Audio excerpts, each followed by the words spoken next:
প্রাক্তন ফরিদপুর, বর্তমান শরীয়তপুর জেলার নড়িয়া থানার অন্তর্গত সুরেশ্বর গ্রাম।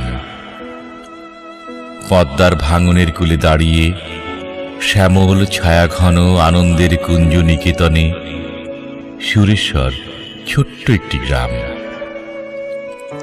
আগে সুরেশ্বর গ্রামটি অজ্ঞাত থাকলেও বর্তমানে সুরেশ্বর গ্রামটি অজ্ঞাত নয়, কারণ এই গ্রামে 14 শতকের মোজাদ্দেদ গাউসে জামান কুতুবুল ইরশাদ শাহান শাহে অলি শামসুল ওলামা হযরত মাওলানা সৈয়দ শাহ সুফি আহমেদ আলী ওরফে জান শরীফ শাহ সুরেশ্বরী রাদিয়াল্লাহু তাআলা আনহু ভক্তদের জানু বাবা বাংলা 1263 সনের 2রা অগ্রহায়ণ মাসের শোভে সাদেকের সময় জন্মগ্রহণ করেন।